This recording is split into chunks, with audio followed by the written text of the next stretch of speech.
Hello, and we do say a fantastic day to you. We are the Plating Council. We thank you for allowing this interaction to take place. It is a gift and an honor for us, and we ask how can we be of assistance now? Hello. Yes, it is exciting. Life is good. Life is good. And I want to ask about something that happened recently that shocked and surprised me. I fell for a confidence trick in the street here in Siem Reap. I'm in Cambodia, Siem Reap, and I fell for a confidence trick.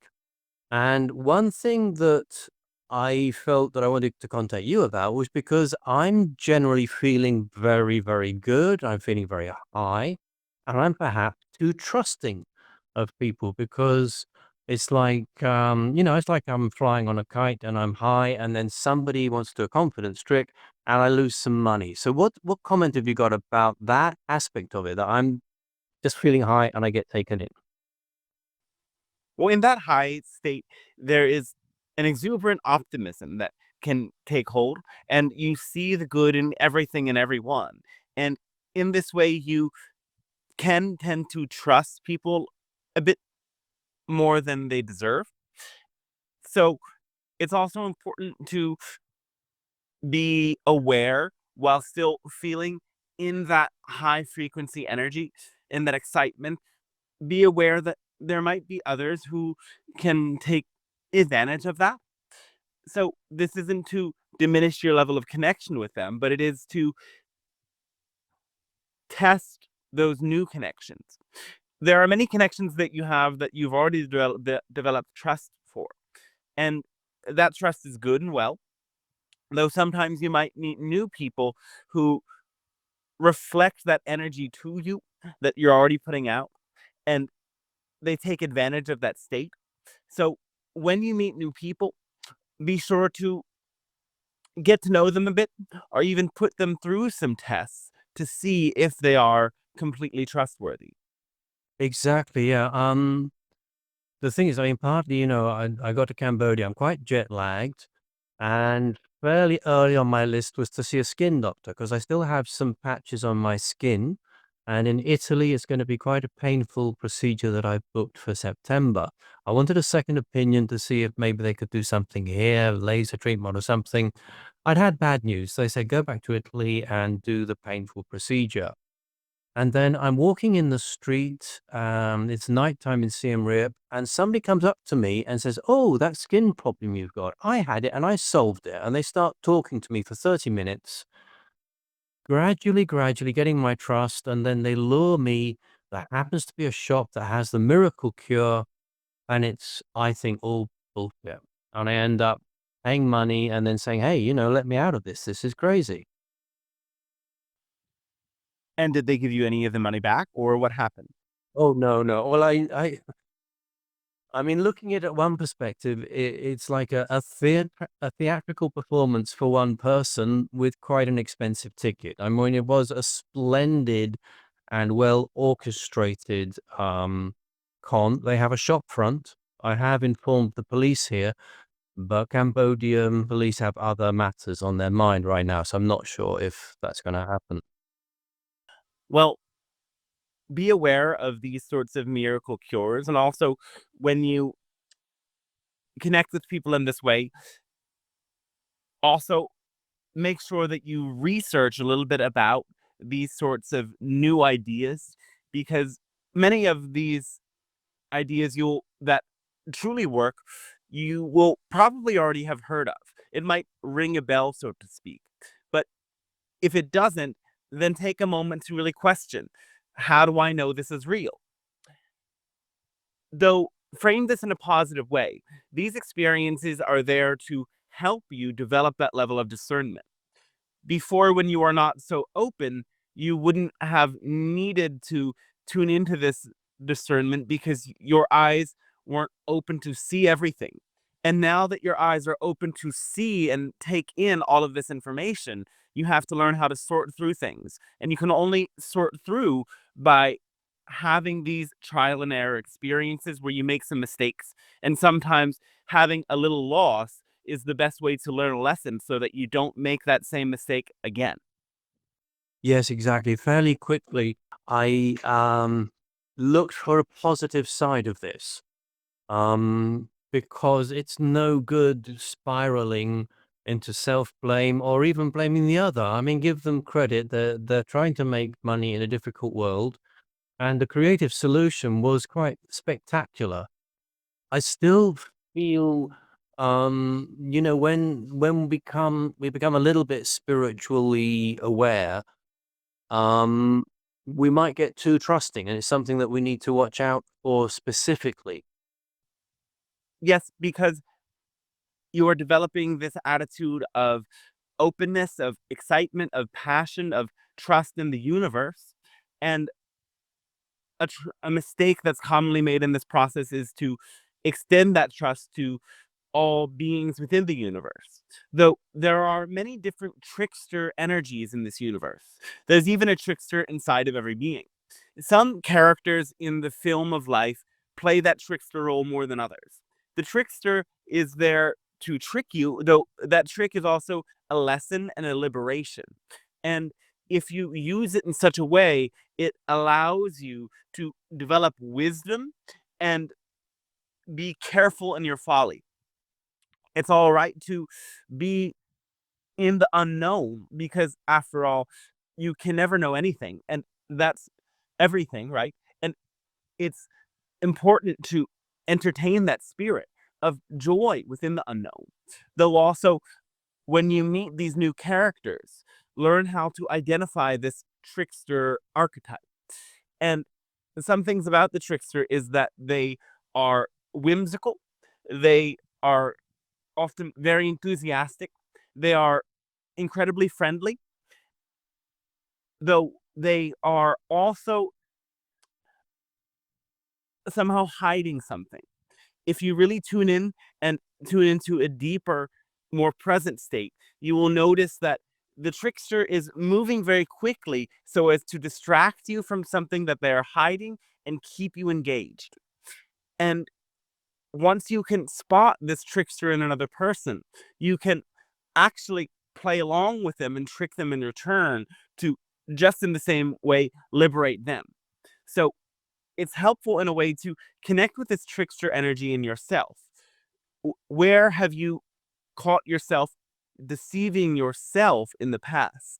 And how has that been a way for you to learn how to have that clear sight?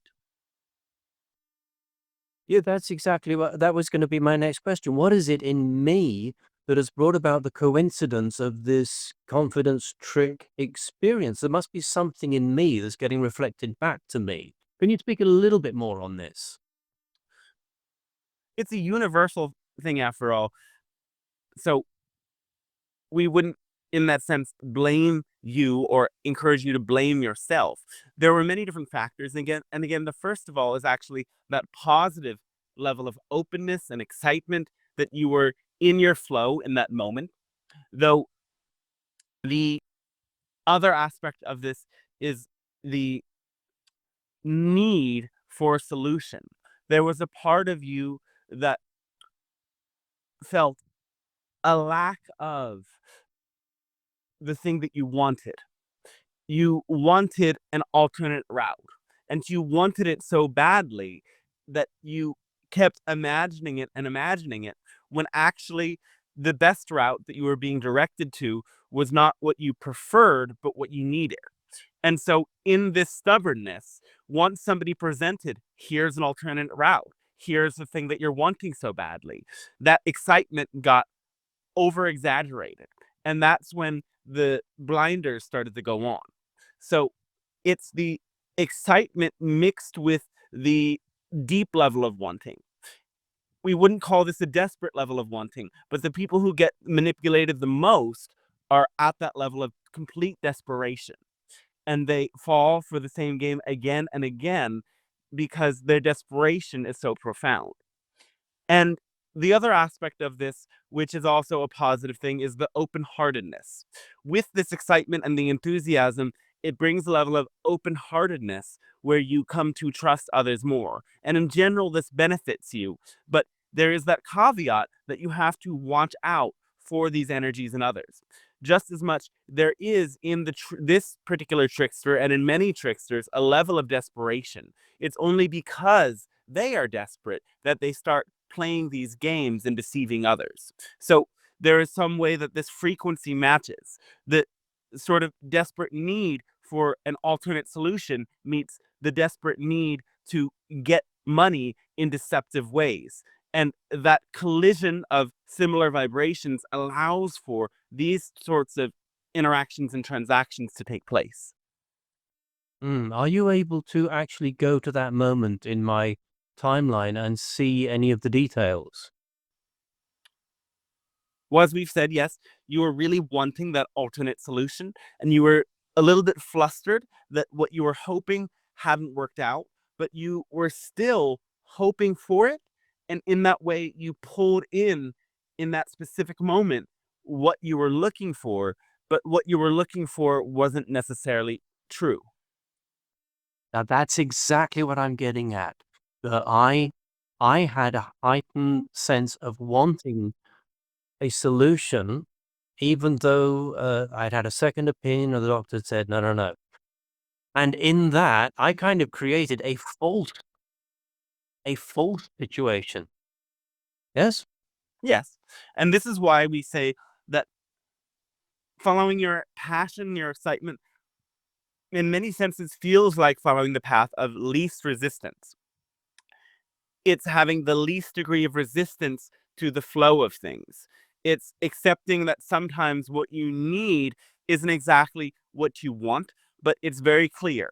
There's many messages, there's many signals saying this is the path that you must take.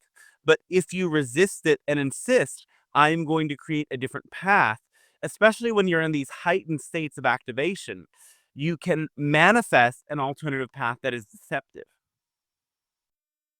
What do you mean by heightened states of activation?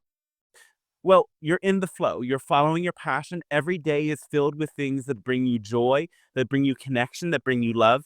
You're surrounded by people that you love. And this flow often happens so fast that you don't have to second guess or think about things too much because it's just happening. Yet, that is the exact same state that can lead to mishaps when you are too trusting of strangers. It's a good state, but it requires that deeper level of discernment. Great. Is there a lesson for me that there's some kind of trickster type energy that I could be using where I'm not communicating well in the world, and possibly a little flavor of that would add to my fluency and ability in life? You mean to add some trickster quality into what you do in a positive way? Exactly. Is there some way that I need to learn from this?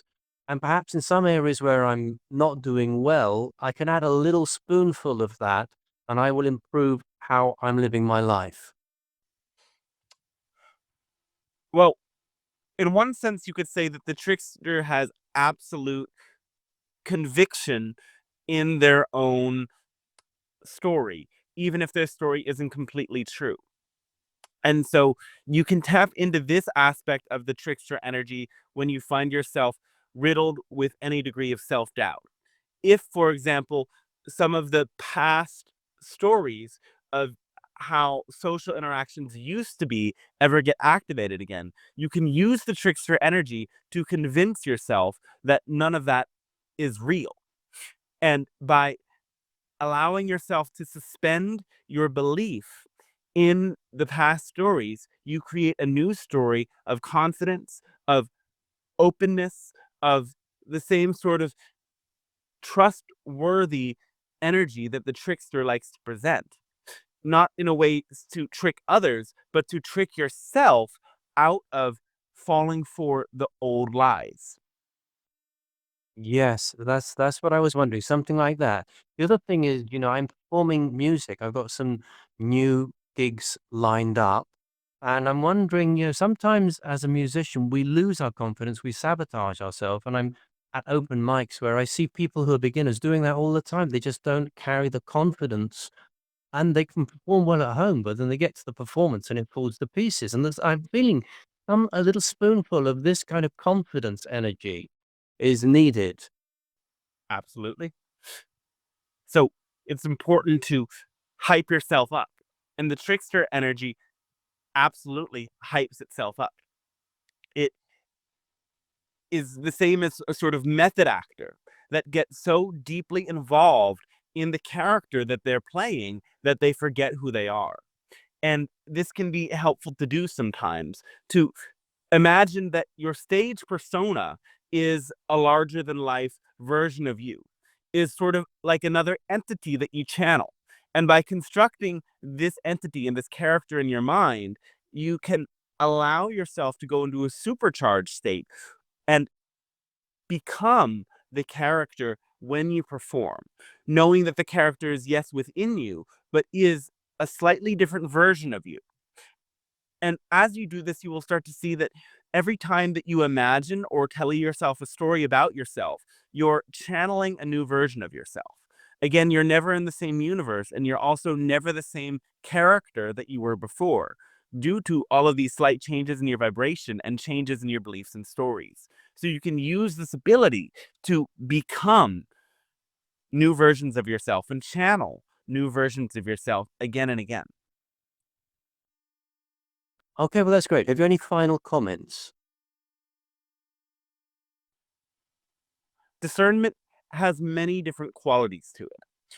One is deep sight. It's to look at people, read their body language, read their aura. Perhaps you start to connect with the feeling in your body as you connect with them.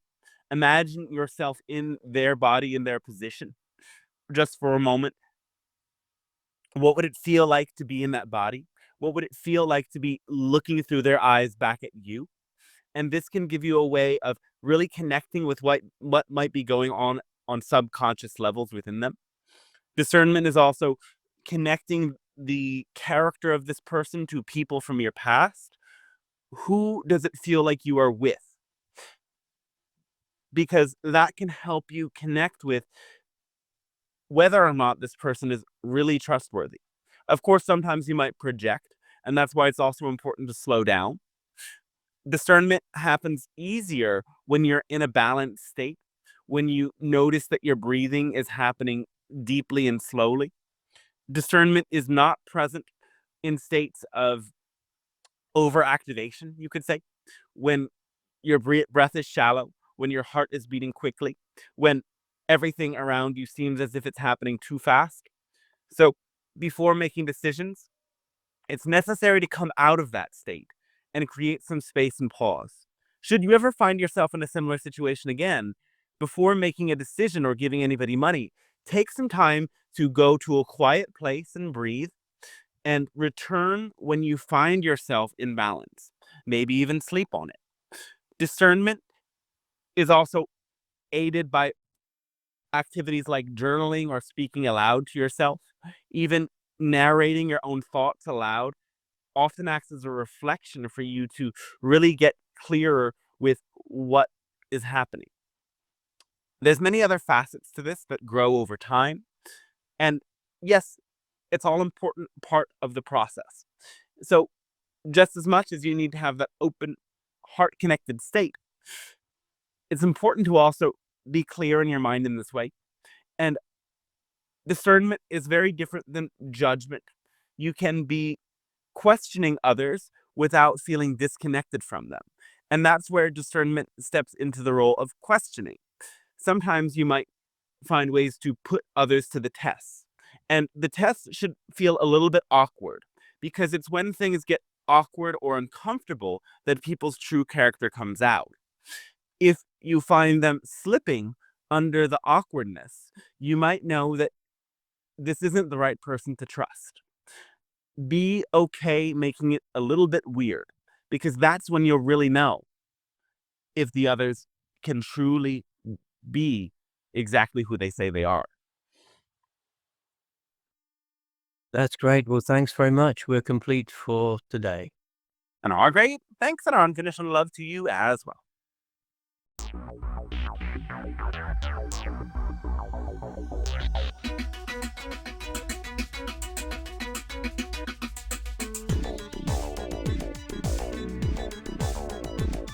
On the spaceship of Babel, we are gliding through the stars on a 5-year mission beyond Jupiter and Mars, a celestial encounter on a future Noah's Ark, and you won't hear us coming, you whisper in the dark. There's an Ewok close behind me as we try to disembark here, Obi-Wan Kenobi as we whisper in the dark.